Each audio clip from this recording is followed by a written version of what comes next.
بسم الله الرحمن الرحيم الحمد لله رب العالمين والصلاة والسلام على أشرف الأنبياء والمرسلين نبينا محمد وعلى آله وأصحابه أجمعين رب اشرح لي صدري ويسر لي أمري واحلل عقدة من لساني يفقه قولي اللهم علمنا ما ينفعنا وانفعنا بما علمتنا وزدنا علما وبعد. Aziz kardeşler, Şeyh İbn Seymin Rahimullah'ın Ramazan Məclisləri kitabına tədrisinə davam edirik və Şeyh bu məclisdə fitrə zəkatından danışır və biz bilirsiniz ki, artıq elhamdülillah Ramazan ayı sona çatdı. Allah Azze ve Celle istəyirəm ki, etdiyimiz ibadətləri qəbul etsin, qıldığımız namazları, tuttuğumuz oruçları qəbul olan əməllərdən etsin. Və bu ayın sonunda bir əməl qalır, bir neçə əməl qalır daha doğrusu. Onlardan biri də fitrə zəkatıdır və şeyx də bu haqda danışır.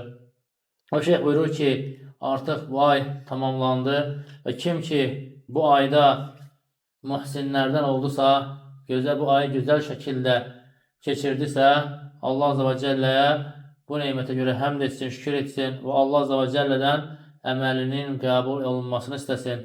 Və kim ki bu ayda səhlənkarlıq etdisə, Allah Azze ve Celle tövbə etsin və təqsirinə görə Rəbbinə dönsün və ölümdən qabaq Allah Azze ve Celle'dən bağışlanma diləsin.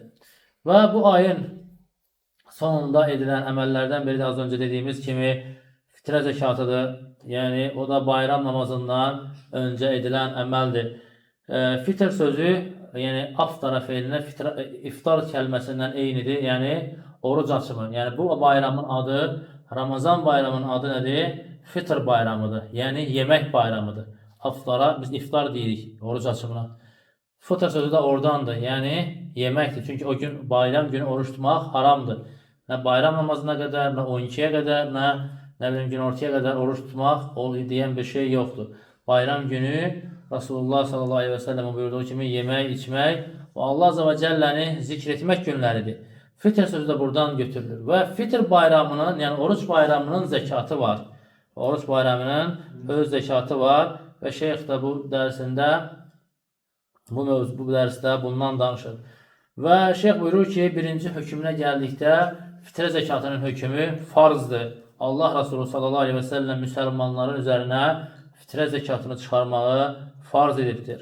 Və Allah Resulü sallallahu aleyhi ve sellem'dən gələn hədisdə buyurur ki, yəni necə ki İbn Ömərdən radiyallahu anh'dan gələn hədisdə Resulullah sallallahu aleyhi ve sellem Ramazandan fitrə zəkatını hər bir azad və ya kölə, kişi, qadın, uşaq və böyük olma şərtilə hər bir müsəlmanın üzərinə farz etdi ki, onlar arpadan, xurmadan bir sa miqdarında onu çıxartsınlar.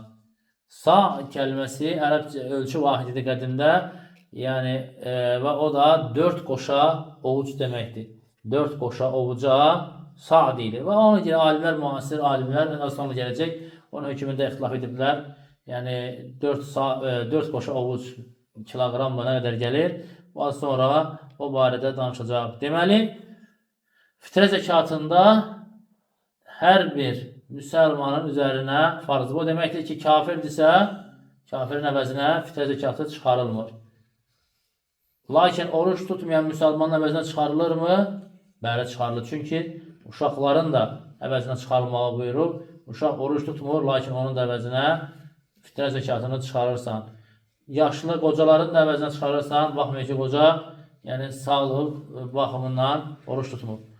Deməli, amma şərt odur ki, bu müsəlmanların əvəzinə çıxarılsın. O ki, qaldı ana bətnində olan uşaqların və bu barədə şeyx buyurur ki, necə ki, Osman radiyallahu anhu ana bətnində olan uşaqları çıxarmağı haqqında fətva vermişdi və bunu da alimlər buna görə müstəhəb olduğunu deyirlər. Ana bətnində olan uşağın Osman radiyallahu fətvasına, əməlinə görə onun da əvəzindən çıxarmağın müstəhəb olduğunu deyirlər, lakin vacib deyil. Yaxşı, fitrə zəkatını kimin üzərinə vacibdir, kim çıxarmalıdır? Hər bir müsəlman, çünki bununla müxatab olduğu kimi, şəriət sənə xitab etdiyi üçün, hər kəs öz adına və kimi ki ehtiyaclarını ödəmək sənin üzərinə vacibdir, onların da adına sən çıxarırsan. Yəni, İnsan həm öz əvəzinə, həm də infaq elədiyi, xərclədiyi insanların əvəzinə çıxartması. Məsələn, həyat yoldaşı kimi, övladları kimi, onların da əvəzinə ailə başçısı çıxarır. Lakin başqalarının isə əvəzinə çıxarmaq üçün nədir? Başqasıların əvəzinə çıxartmaq olar. Təbii ki, onların izni olma şərti ilə yaxın qohumların əvəzinə çıxara bilərsən onlardan izin alandan sonra. Lakin şeyx buyurur ki, əgər daha özləri qadirdirlərsə, hər kəsin özünün çıxarması daha gözəldir, daha yaxşıdır. Və kimlər çıxarır? Kimin ki, evində bayram günü bir sa'dan artıq, yəni bayram günü yeməyindən artığı varsa, bayram günü yiyəcəyi qədər və ondan artıq bir şey varsa, o adam çıxarmalıdır. Bayram günü səhərdən axşama qədər ailəsinin yiyəcəyi yeməkdən artığı varsa çıxarmalıdır. Artıq deyək ki, məsələn, insan sənin evində heç nə yoxdur. Bayram günü yeməyindən əlavə bir sağa yemək var, un var. O bir sağını sən çıxarmaq sənə vacibdir. Deyək ki, bir sağ yoxdur, yarım sağ var. Deyək ki, bir sağını biz 2 kiloqram dəyərləndirsə, 2 kiloqramını çıxarırsan. Yaxşı, adamın yarım sağı varsa evində, o nə edir? O da elə olan yarım sağını çıxarır. Çünki Allah buyurur ki, Fəttəqullaha məstəta'tum, Allahdan bacardığınız qədər qorxun. Allah Resulü sallallahu aleyhi ve sellem hədisdə buyurur ki, sizə bir şeyi əmr edərəmsə, gücünüz yetən qədər onu yerinə yetirin. Və bu çıxarma formasıdır. Amma buradan bir şeyi başa düşürük, qardaşlar. Yəni, əgər şəriətimiz buyurur ki, bayram günü yiyəcəyin qədər varındır və ondan artıq da varsa sənə artıq fitrə zəkatını çıxarmaq sənə vacibdir. Lakin bir insanın təsəvvür edin, bir dənə bayram günü evində yiyəcək bir şeyi var, bir də 2 kilo un var. Bu bizim nəzərimizdə nə sayılır? Kasıb sayılır. Elə deyil mi? Bizim nəzərimizdə deyil. Hətta şəriətin nəzərində nədir bu? Şəriətə görə bu nədir? Kasıb sayılır. Bu adamın özünə fitrə düşür, düşmür? Düşür. Deməli, bundan nə başa düşürük? Bir kasıb fitrəni qəbul edə bilir, eyni zamanda fitrə də çıxarır. Həm qəbul edir, həm çıxarır. Məsələn, zəkatda belə deyil. Zəkatda ya sən zəkat verəndənsən, ya da əlanırsan. Ola bilsin, 3-cü sinif olasan, nə qəbul etmirsən, nə vermirsən, bu başqa məsələ. Lakin sən zəkat çıxardansansa, zəkat qəbul edə bilməzsən. Və yaxud zəkat qəbul edən sifətdənsə, möhtəcdən, kasıb, miskinsənsə, nə desən? Zəkat çıxarmırsan deməkdir. Lakin fitrə zəkatında elə deyil. Fitrə zəkatında insan maddi durumuna görə həm fitrə qəbul edə bilər, həm də eyni zamanda özü də fitrə zəkatını çıxara bilər. O ki, qaldı hikmətinə, qardaşlar, və hikməti açıq aydın bəllidir. Ən birincisi, kasıblara ehsan var, yaxşılıq var. Ən birinci hikməti kasıblara ehsandır. Və eyni zamanda bayram günləri o kasıblar insanlardan dilənməsin, nəsə yardım istəməsin. Onlar da varlılar kimi bayramın sevincində varlılarla ortaq olsunlar deyə işləri yüzləri bugün nə süfrə açacam, evimdə uşaqlarıma nə yedizdirəcəm deyə düşüncə olmasın. Onun da evində qazan asmağa artıq bir şey yeməyi olsun və eyni zamanda kiməsə də buna görə əl açmasın. Hikmətlərdən ikincisi. Hikmətlərdən üçüncüsü ehsan, yəni ki, kəramətli olmaq, əl açıqlıq əxlaqı ilə insanın əxlaqlanmasıdır. Və eyni zamanda yəni paylaşmağı sevmək sifətini öyrədir sənə fitrə zəkatı. Paylaşmağı sevməyi sənə öyrədir. Dördüncü hikmət, oruclunun oruc vaxtı orucunda olan baş verən naqislikləri doldurmaq üçündür. Yəni, bəzi günahlar etmirsən Ramazan boyu, bəzi xatalara yol vermirsən, lağlaqlar etmirsən, boş söhbətlər etmirsən. Onların hamısını nə doldurur, qardaşlar? Fitrə zəkatı o boşluqları doldurur. Həmçinin hikmətlərindən biri də Allahın verdiyi nemətə şükrü izhar etməkdir. Allah Azəvə Cəllə Ramazan ayını tamamlamağı sənə nəsib etdi. Sən bu ayı bir ayı ardıcıl oruç tutdun. Bu Allahın bir neməti idi. Buna görə sən Allaha şükür edirsən. Və bu şükürlə səndən qurucu dillə tələb olunan şükür deyil, eyni zamanda həm dillə, həm də əməlinlə şükür edirsən. Əməlinlə fitrə zəkatını çıxarmaqla şükür etmiş olursan. Və həmçinin Peyğəmbər sallallahu aleyhi və səlləmlə də gəlir ki, necə ki İbn Abbasdan gələn hədisdə Peyğəmbər sallallahu aleyhi və səlləm fitrə zəkatını oruç tutan üçün, yəni onun lağlığından, boş-boş bəzi əməllərdən, yəni kəffarəsi olaraq, onu təmizləmək olaraq onlara fərz etdi və eyni zamanda tu'mətən lil məsəkin, miskinlərin də qarnını doysun deyə onu fərz etdi. Və Allah Resulü sallallahu aleyhi və səlləm buyurur ki, فَمَنْ أَدَّاهَا قَبْلَ الصَّلَاةِ فَهِيَ زَكَاتٌ مَقْبُولَ Kimlə bayram namazından öncə onu verərsə, o qəbul olunan bir zəkatdır. وَمَنْ أَدَّاهَا بَعْدَ الصَّلَاةِ فَهِيَ صَدَقَةٌ مِنَ الصَّدَقَاتِ Kim ki onu bayram namazından sonra verərsə, o adi bir sədəqə hökmündə denən fitrə olaraq qəbul deyil. Deməli, qardaşlar, aydın oldu ki, hansı hikmətləri var idi? Bəzi hikmətləri idi. Həmçinin fitrə zəkatının, qardaşlar, hansı cinsdən vacib olması məsələsi, bu barədə düzdür, bəzi alimlər arasında fikir ayrılıqları var. Lakin mötəbər olan rəy odur ki, insanların yaşadığı yerin əsas qidası qəsd olunur. Yaşadığı yerin əsas qidası qidasından çıxardılır. Məsələn, bir ölkədə xurma yaygın bir şeydirsə, xurma Peyğəmbər sallallahu əleyhi və səlləm vaxtında o idi. O xurmanı buyurmuşdu. Yaxud arpa, buğda, o dövrdə həmçinin kişmiş, həmçinin quru süd. Bunlar hədislərdə varid olan yemək növləridir. Və günümüzdə, yəni alimlər buna qiyas edirlər ki, bugünkü gün düyünü, mərcini, makaronu, vermişini, qreçkanı və bu kimi məhsulları, bunlarda da fitrə çıxarılır. Qayda olaraq sizə bir qayda öyrədim. Yəni bu qaydanı götürüb fitrə zəkatının nədən çıxarılmasında. Çünki bəzi qardaşlar bəzən ərzaqla çıxardanda belə çəkidə filanda xətaya, yanlışa yol verirlər. Bunu bilməmək səbəb də bu məsələni bilmədiklərinə görə. Nədir? O məsələdir ki, fitrə zəkatı o şeydən çıxır ki, o şey belə deyək, fitrənin kilosuna hesablanır ki, sən onu müstəqil olaraq kasıba versən heç nəsiz, kasıb onunla bayram günü qarnını doyura bilər. Məsələn, un verdin, unu, çörək bişirib, yeyib, qarnını doyura bilir.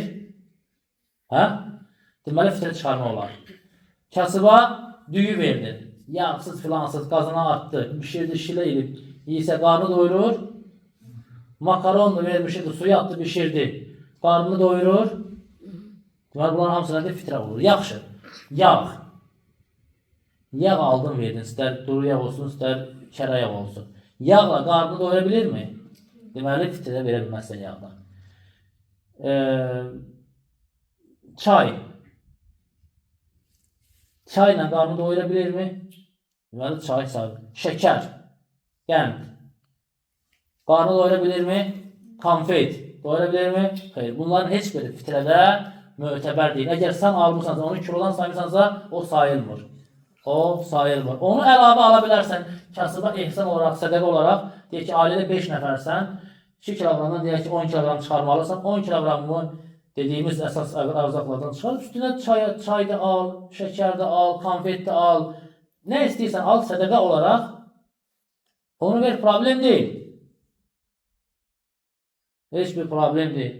Lakin onu əsas ərzaqdan saysan, o fitrə sayılmayacaq. Qaydanı bildirsən, deməli, o ərzaq ki, gələcək, o ərzaq ki, öz-özlüyündən müstəqil olaraq, sən onu kasıba versən, kasıb onu bişirib yiyəcəksə, ondan fitrə olar. Və sonra alimlərin dediyi bir məsələ var, qardaşlar, o da nədir? Şeyx burada buyurur ki, deməli, Adəm övladının yediyi məsələləri dedikdə, deməli, Adəm övladının miniyinin yediyini verə bilməzsən. O şey ki, Adəm övladının özünün yeməyi olmadı. Miniklərinin, atın, malın, heyvanın yeməyini versən, çıxartsan, nədir bu? Sayılmır. Və şeyx belə məsələdən danışır ki, həmçinin paltar kimi məhsul, məsələn, paltar çıxarmaq, yəni xalça, məsələn, qab-qaşaq çıxarmaq, Bunlar nədir? Fitrədə heç sayılmır. O ki qaldı ətə. Şeyx buyurur ki, burada demək, başqa kitablarında zikr edilir bunu.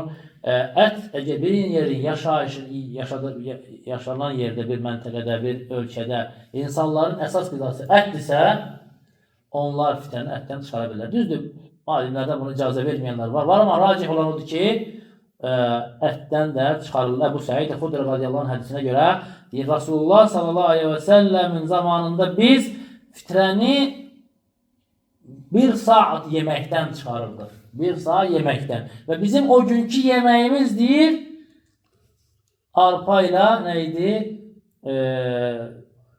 Kuru süd və kişmiş idi. Bizim yeməyimiz bu idi deyir. Lakin Peyğəmbər sallallahu aleyhi və səlləm bizə deyir, yəni taam, yemək olaraq əmr etdi. Və bugünkü gün əgər bizim yeməyimizin əsasını ət təşkil edirsə, niyə görə ət çıxartmayaq? Ətin olmazına dəlil nədir? Alimlər deyirlər ki, kimlər ki olmaz deyirlər ki, çünki at kiloqramla çəkilir, sa ilə, ovuçla çəkilməyi mümkün deyil. Yəni günümüzdə məyər arpa, buğda və yaxud bu saydığımız un sa ilə çəkən var, hamısı kiloqramla çəkilir. Onun üzərindən qiyas olaraq çıxarılır. Hətta Şeyx Hüseyin deyir ki, bir məntəqədə, bir ölkədə insanların əsas qidası balıqdırsa, balıq çıxardırlar. Toyuqdursa, toyuq çıxardırlar. Ətdirsə, ətlə çıxarırsan, burada heç bir problem yoxdur. O ki, qaldı qardaşlar, fitrə zəkatının pulla çıxarılmasına, yəni ərzağın qiymətini və bu odur ki, burada bu icazəli deyil. Çünki bu Rasulullah sallallahu aleyhi və səlləm əmr etdiyinin əksinədir. Niyə görə olmaz? Birinci Peyğəmbər sallallahu aleyhi və səlləmin sünnəsinə müxaliflik var. Pulla çıxarmaq olmaz. Çünki Allah Resulü sallallahu aleyhi ve sellem mən amələ neysə aleyhi əmruna fəhvarad. Kim bizim etmədiyimiz bir əməl edərsə ondan rədd olunur, qəbul deyil. Və eyni zamanda Raşidi xəlifələrin yoluna müxaliflik var. Və Allah Resulü sallallahu aleyhi ve sellem buyurur ki, mənim sünnətimə bir Raşidi xəlifələrimin yoluna tabi olur. Raşidi xəlifələr və həmçinin Rasulullah sallallahu aleyhi ve sellem sahabələri heç kəs pulla çıxarmayıb. Bu ikincisi. Üçüncü səbəb odur ki, pulla çıxarmaq ona görə olmaz ki, Rasulullah s.a.v. zamanında pul var idi, yoxsa yox idi, qardaşlar? Dinar da var idi, dirhəm də var idi, qızıllı, gümüş də var idi. Və o zamanlar Rasulullah s.a.v. qızıl gümüşün mövcud olduğu halda qızılla gümüşlə əvəz edici zikr etmədi ki, yemək və ya qızıl gümüş deməli. Məsələn, bəzi bu zəkat babında bəzi məsələlər var ki, məsələn, bir qoyun və yaxud bu miqdarda filan dinar. Bu hədislərdə varid olur. Rasulullah s.a.v. pulla əvəz edicisini zikr edib, amma burada zikr etmədi. Qızılın, gümüşün, pulun olduğuna rağmen Rasulullah s.a.v. onu zikr etmədi. Bu üçüncü. Dördüncüsü, qardaşlar, dördüncü niyə görə olmaz? Çünki, baxın, dinimiz həmişə nəyə yönəldib? Asana yönəldib mi? Daha asana. Çünki Peyğəmbər s.a.v. buyurur ki, yəssiru və tuasiru, asanlaşdırın, çətinləşdirməyin. Hansı daha asandır? Pulla çıxartmaq yoxsa ərzaqla? Ha? Pulla. Kim deyir ərzaqla? Ərzaqla asandır, pulla mı? Ərzaq, ha? Ərzaqla asandır. Necə asandır, yaxşı. Pulun ərzaqların hamısını hesaplamaq lazımdır. Yox. Məsələn, sənə fitrəni çıxartmalısan ailənin əvəzindən. Kasıb da buradadır. Hansı asandır? Gedib dükandan ərzaq alırsan, kilosunu falan gətirirsən, verirsən, yoxsa birbaşa pulu verirsən. Hansı asandır? Belə pulu. Asandır. Amma şəriətimiz bununla belə pulu deyil, ərzağı əmr edibsə deməli, bir çətin əmr deməli, burada bir hikmət var. Pul verib deyirsən ki, get al bunu. Etibar eləmə. Etibar eləmə. Bir qardaş kimsə deyirsən. Ona gələcək, səbr ol. Ona səbr edin. Aydın oldu mu? Sonra səbəblərdən pulla çıxartmaq niyə olmaz? Səbəblərdən. Odur ki, əməllərdə əsl nədir? Aşkarda etmək yoxsa gizlində etmək? Hə? Gizlində etmək. Pulla verəndə gizli olur, yoxsa ərzaqla verəndə gizli olur? Hə? Pulla. Amma şəriətimiz burada tam tələb olunanın əksini tələb edir səndən. Aydın mı? dinimiz hər bir şey gizliyə rəğbətləndirdiyi halda burada qoymur səni gizli desən. Aşkar etməyini istəyir. Və burada məqsəd var. Və məqsəd də şeyh getirir ki, gözəl bir məqsəd getirir ki, niyə görə? Bu məqsəd nədir burada? Məqsəd odur ki, qiymətinin çıxartmasında nədir? Bu deyir, bu İslamın şüarının yaşanması deməkdir. Gənclər, uşaqlar görürlər ki, ataları, babaları həmişə ərzaq daşıyırdı. Bu şüarın açıq aydın şəkildə edilməsidir. Başqalarına nümunə olmaq məsələsi var. Pul verəndə kimə sən nümunə olmayacaqsan. Və bu nümunə olmaq məsələsi var. Və buna görə də yəni nəsildən nəsilə ötürülmənin hikmətlərindən biridir, onun ərzaq şəklində qalmasıdır. Həmçinin qardaşlar, Rasulullah sallallahu aleyhi ve sellem bir neçə ərzaq növü qeyd edir. Düzdür, hədislərdə məsələn bizim əlimizdə olan hədisləri, indiki müasir qidaları demirəm. Sırf hədislərdə gələnləri deyirəm. Arpa gəlib, buğda gəlib, xurma gəlib, kişmiş gəlib. Gəlin qiymətlərinə bax. Arpanın kilosu neçədir? 1 lari. Buğda da aşağı yuxarı bir o qədər. Unun kilosu 2 lari. Xurmanın kilosu 10 lari. Kişmişin kilosu 20 lari. İndi mən deyirəm pulla çıxart. Sən niyə pul deyəndə gedib buğdanın ya unun üstündə hesablayırsan 2 laridən? Kişmişin üstündə hesabla 20 laridən hesabladan başına. Bax, burada ixtilaf ortaya düşür. Sən başlayacaqsan unun üstündə hesablamağa, mən sənə tələb edəcəm ki, yox, kişmişin hesabla. Amma ən yaxşı bu ixtilafdan çıxmağın yolu nədir? Ərzaqla çıxartmaqdır. Ərzaqla çıxartmaqdır. Və həmçinin şeyh gətirir ki, hikmət ki, pulla niyə görə olmaz? Çünki deyir, fitrə zəkatı müəyyən cinslərdən fərz olunmuş bir ibadətdir. Və onu öz təyin olunmuş cinsdən başqasından çıxartmaq icazəli deyil. Necə ki, fitrə zəkatının vaxtı təyin olunub, qardaşlar, fitrə zəkatının vaxtı təyin olunub. O vaxtdan başqa vaxt çıxara bilərsənmi? Ramazanın əvvəli çıxara bilərsənmi? Bayramdan sonra çıxara bilərsənmi? Eləcə də şəriət necə? Çünki niyə görə? Niyə çıxara bilməzsən? Çünki şəriət vaxtını təyin edir. Şəriət vaxtını təyin etdiyi kimi necə çıxarılmasını, nədən çıxarılmasını təyin edir. Və yaxud miqdarını. Sən deyirsən, mən 1 saat çıxartmıram, adamı alan başına yarım kilo çıxarıram. Olar mı? Niyə olmaz? Çıxartdan əsas odur ki, sədəqə verirsən. Niyə olmaz? Çünki şəriət təyin edir miqdarını. O şeyi ki, şəriət təyin edir, şəriətin təyin etdiyi fərzdə sən dəyişiklik edə bilməzsən. Bu səbəblərə görə pulla çıxara bilmirsən. Və o ki, qaldı miqdarına, qardaşlar, fitrə zəkatının miqdarı dediyimiz kimi 1 sa'dır və o da 4 boşa olur. Şeyx Rahimullah 2040 qram deyir, yəni 2 kilogram 40 qram deyir. Yəni ortalama bizim bu barədə fitrə zəkatı barədə dərsimiz var. Orada geniş danışmışıq, bütün sualların cavabı orada var. Orada çəki ilə çəkmişik, bir çox ərzaqları çəkmişik. Heç bir ərzaq 2 kilograma çatmır. Nə qədər ovucularımızı, qoşa ovucuları çox doldursaq belə, o videoda görmüşsünüz, çatmır. Amma yenə də deyirik ki, maksimal şəkildə 2 kiloqramdan çıxarsan, artıqlamasıyla çıxarmış sayılırsan. O ki, qaldı fitrə zəkatının vacibliyi vaxtına günün, məğribin, bayram axşamının, məğrib əzanı veriləndə artıq vacib olur. Artıq vacib olur. Vaxtı da nə vaxt bitir? Bayram namazına qədər. Əfzəl vaxtı isə bayram günü səhəri süt namazından bayram namazına qədər olan vaxtıdır. Lakin 1-2 gün öncə də onu çıxara bilərsən. Necə ki, Rasulullah s.a.v. sahabələrindən İbn Ömərdən və başqalarından varid olur ki, onlar bayramdan 1-2 gün öncə fitrə zəkatını Peyğəmbər s.a.v. zamanında belə deyək, onlar çıxarırdılar. Hətta Nafi İbn Ömərin köləsi deyir ki, İbn Ömər onu deyir, hətta öz ailəsinin əvəzindən çıxardı, hətta mənim övladlarımın da əvəzindən çıxarırdı və onu qəbul edən hər kəsə verirdi və onlara da 1 və 2 gün öncədən verirdi. Lakin bayram namazından sonra bunu gecikdirmək icazəli deyil. Kim bayram namazından sonra üzürsüz olaraq gecikdirərsə, onun fitrəsi qəbul deyil. Çünki Rasulullah s.ə.v-in şəriətindən müxalif olmuşdur.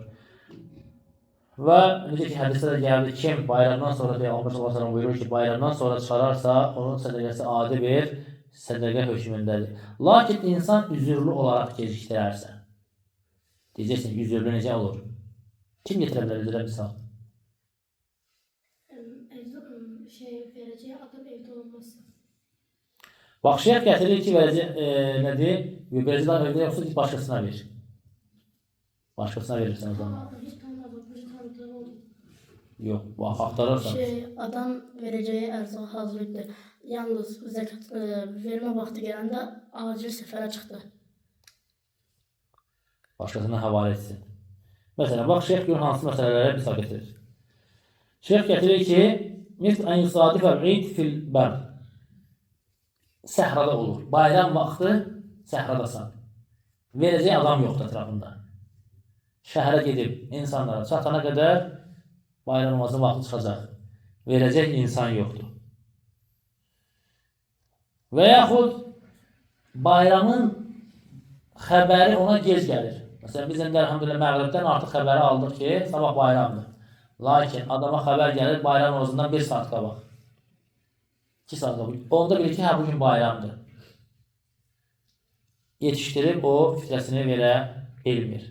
Və yaxud bir qardaşa havalə edir. Ki, mənim fitrəmi ver, puluna göndərir. Həmin qardaşlar deyir ki, tamam, mən sənin fitrəni bir gün qalmış verəcəm. Bayram günü sabahı, bayramdan ondan sonra qardaş zəng gelindi, axı, haqqı var, sənin fitrəni çıxarmamışam. Sən o zaman üzürlüsən.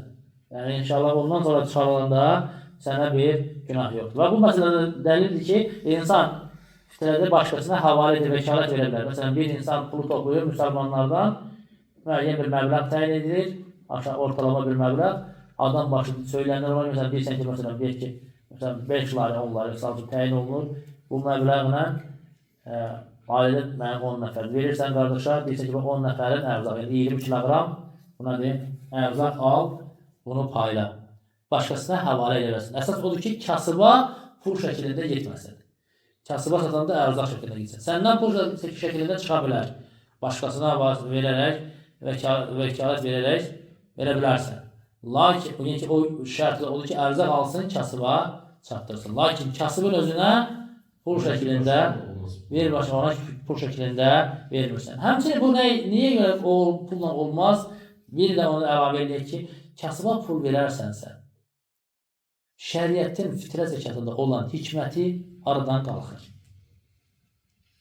Şəriətin hikməti nə idi? Fitrə zəkatında hikmətlərini saydık. Onlardan biri nə idi? Tu'mətən lil məsəkin. Miskinlərin qarnı doyunsun. Bayram günü onların evində süfrə açılsın, deyilmi? Ərzağı verirsən, o bayram günü evində süfrə açacaq. İnsanlara əl açıb bayram süfrəsi üçün bir şey istəməsin. Lakin pul verirsən, yerinə alıb paltar alacaq. Günümüzdə gedib krediti bağlayacaq. Yəni, durum budur yəni. Sən pul verəcəksən, şəriətin hikməti aradan qalxacaq. Şəriətin səndən istədiyi, fitrə zəkatında istədiyi hikməti yerinə getirməmiş sayılırsan. Ona görə pul şəklində vermirsən. Və şeyh buyurur ki, yaxşıdır ki, o öz haqlı olan insanlara çalsın namazdan öncə və eyni zamanda harada verilməsi lazımdır? Sən bayrama harada yetişmişsənsə orada. Deyək ki, sən burada yaşayırsan, bu ölkədə yaşayırsan, bu ölkədə Ramazanın 28 gününü keçirdin, 29 sonuncu günü xaricə səfər etdin.